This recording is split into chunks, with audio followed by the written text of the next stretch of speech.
Réparer un frigo Samsung américain qui fait du bruit. Donc voici le frigo en question, le frigo Samsung. Donc là quand on ouvre, écoutez le bruit. Le bruit provient en fait du givre qui s'est formé dans la partie carter sur le petit moteur où il y a une hélice qui tourne. Et c'est comme quand on met un petit carton dans une roue de vélo, ça fait du bruit. Bah là c'est exactement la même chose, c'est le givre qui fait ça dans la petite hélice du moteur qui diffuse le froid. Donc j'ai changé uniquement 3 pièces, un carter modifié avec un système anti-givre, la sonde et la résistance de dégivrage, certainement celle qui faisait défaut. Vous allez voir quand on va ouvrir le frigo, il y a plein de givre à l'intérieur. Le tuto. Donc le matériel et les pièces détachées, donc une bassine, de quoi nettoyer, une éponge, un séchoir, des pinces, des tournevis pour démonter, une éponge, des cosses au cas où il y a des reconnexions à refaire, du scotch d'électricien pour étanchéifier, quelques colliers de serrage, les pièces en question, donc la sonde, le carter, on voit là il est emballé. Ça c'est l'autre partie du nouveau carter modifié avec les petites pièces métalliques, voilà, qui permettent de faire les connexions et qui dégivrent bien. Surtout la partie côté moteur et la fameuse résistance de dégivrage et la sonde. On commence par le démontage. Donc on enlève déjà toutes les étagères, on débranche le frigo bien sûr. Regardez tout là-haut, il y a une vis, on défait. Et là on a juste à déclipser dans un premier temps ce qui protège la lumière.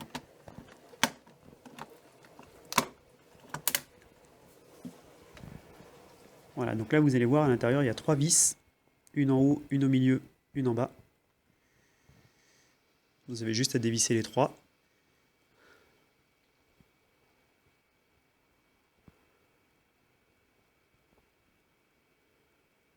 Voilà, après vous retirez tout doucement la pièce. La pièce est branchée derrière en fait. Donc voilà, il y a des câbles. Une fois que vous êtes derrière, vous avez juste à déconnecter en fait les câbles. Alors c'est surtout celui du haut. Voilà, celui que je suis en train de déconnecter. Celui du bas, c'est pour la partie basse du frigo, c'est pour le carter. Et après, vous retirez la pièce tranquillement. Voilà. Et là, bon, ça c'est la connexion du carter. Vous défaites aussi cette pièce. Alors je sais pas ce que c'est, mais vous la dévissez. C'est une pièce qui contient du liquide. Voilà, donc après vous la descendez tranquillement. Les tuyaux tiennent bien, il n'y a pas de problème. Ensuite, vous déclipsez sur le carter les deux petites pièces qui sont à gauche et à droite en haut pour libérer en fait les vis qui sont en haut et en bas. Et ensuite, vous avez juste à dévisser les 4 vis, voilà, pour défaire le carter. Donc vis de gauche, en bas, ensuite à droite, en haut. Voilà. Et là, quand vous avez fini de dévisser, le givre peut avoir collé un petit peu le carter, donc soit vous passez un coup de sèche-cheveux pour vous aider à le défaire, sinon vous tirez comme suit. Voilà, et là ça se défait. Et là vous pouvez constater qu'à l'intérieur, sur la résistance de dégivrage, il y a plein de givre, il y en a plein sur les câbles, il y en a partout. Ça veut dire que la résistance de dégivrage, en fait, elle fait plus son boulot. Donc pour enlever le givre et faire le remplacement des pièces, là voilà, vous passez un coup de séchoir un peu partout. Là on voit que sur le moteur il y a plein de givre sur l'hélice. À l'intérieur il y en a plein. Alors ça c'est la résistance en fait du bas où il y a l'évacuation. Si vous voyez qu'elle n'est pas bouchée par le givre, ça veut dire que celle-ci fonctionne bien. Si vous voyez que le trou est obstrué par le givre, là le fameux petit trou qui est tout en bas, il faut également changer cette résistance. Voilà, donc là on voit bien la résistance de dégivrage qui est devant, et derrière c'est l'évaporateur. Donc l'évaporateur, surtout vous n'y touchez pas. L'évaporateur, si jamais il a un problème, il n'y a qu'un professionnel qui peut le remplacer, ce qu'il contient du liquide frigorigène. Donc là, vous défaites les connexions, vous coupez les petits câbles. Alors moi, on voit que sur mon frigo, ça a déjà été changé une fois. C'est maintenant que je m'en aperçois, je ne le savais pas avant, mais effectivement, Darty était déjà intervenu. Voilà, donc là, j'enlève les petits colliers. Ensuite, pour défaire la résistance de dégivrage, je tords un petit peu les pattes. Voilà, pour pouvoir la sortir plus facilement. Donc ça c'est une étape qui est un petit peu fastidieuse, qui n'est pas forcément évidente, mais bon ça se fait. Et puis après tout doucement, voilà, vous retirez la résistance de dégivrage, tout est débranché. Voilà, puis là, vous voyez, elle vient toute seule. Donc je la prends. Hop, et voilà. Bon, il y a toujours un petit câble qui est branché. En fait, ça c'est le fusible. Vous voyez, donc je le débranche. Le fusible, il est toujours attaché. Voilà, la photo du fusible. Il est toujours attaché à la résistance de dégivrage en bas à droite. Donc là, je défais tout. Et ne vous inquiétez pas au niveau des connexions, en fait. Donc ça, c'est la sonde de dégivrage que je défais aussi. Les connexions elles sont préformées, vous ne pouvez pas vous tromper quand vous branchez le frigo. Donc pas d'inquiétude par rapport à ça. Donc là, hop, je remonte, j'ai tout enlevé. Donc je commence par la sonde, vous voyez, ça c'est l'ancienne. Si elle est défectueuse, je ne le sais pas, j'ai pas fait le test. Voilà, j'en ai racheté une, ça coûte 10 € et quelques. Je remets la nouvelle.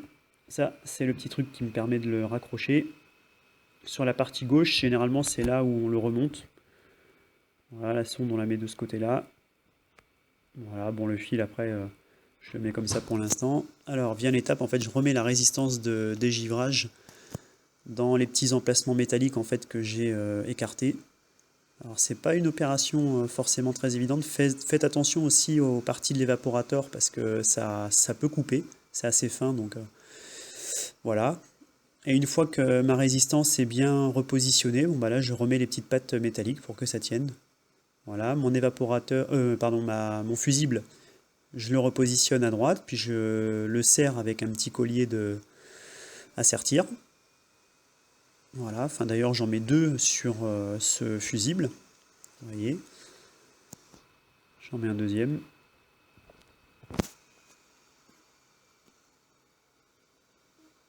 Voilà.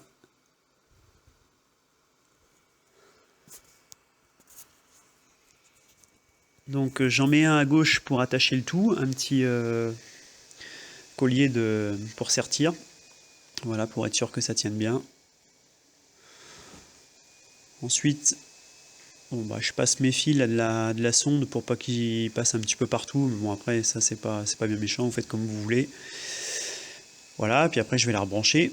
La sonde, je rebranche toutes les connexions. Alors, comme je vous dis, vous pouvez pas vous tromper. C'est fait exprès. Voilà, puis je rebranche le fusible. Tac. Voilà. Bon, après, sur les colliers, je recoupe les petits bouts qui servent à rien.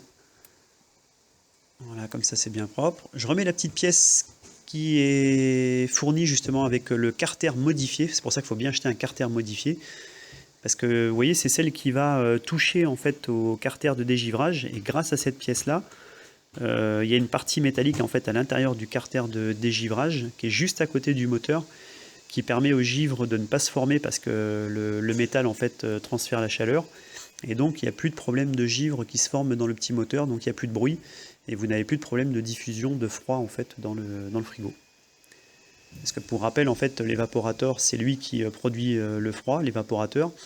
La résistance de dégivrage sert justement à ce que le givre ne se forme pas. C'est grâce à la sonde qui réussit en fait à se mettre en route et puis il supprime le gel. Et le petit moteur, en fait, il sert à diffuser justement le froid dans tout le frigo. Donc là, je remets les vis. Voilà, j'ai bien repositionné le nouveau carter. Voilà, on remet les vis. Bah après, il faut remonter, hein, c'est pas bien compliqué. Moi, je suis pas du tout dans ce domaine-là et je l'ai fait assez facilement. Alors là, mauvaise surprise, c'est que mon carter modifié, les connexions ne sont pas les mêmes. Donc, bah, j'ai repris celle qui était sur l'ancien carter. Je m'aperçois que ça avait déjà été fait auparavant puisqu'il y a des cosses. Donc, ça veut dire que Darty avait eu le même problème. Donc, il faut refaire le câblage. Donc, vous récupérez votre connexion, vous repérez les fils. Là, j'ai mis des numéros en fait 1, 2, 3 pour que ça soit assez facile à refaire si jamais vous êtes dans la même configuration. Vous voyez, donc ça, c'est la broche que j'ai récupérée. J'ai repris des cosses. J'ai remis les couleurs. J'avais pris des photos au préalable pour ne pas me tromper. Voilà, puis après, bah, avec les cosses, vous reliez les deux fils concernés.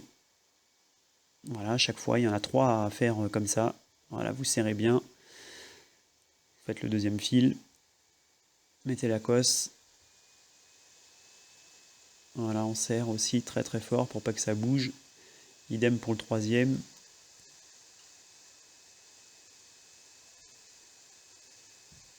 Voilà, bon, faut avoir un petit peu de matériel. Après, vous mettez un peu de scotch d'électricien pour étanchéifier.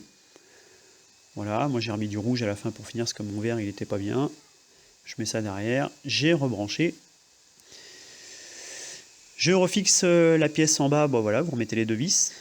Pareil, ça va assez vite. Vous remettez les petites protections là. Voilà. Vous remettez la pièce où il y a les lampes.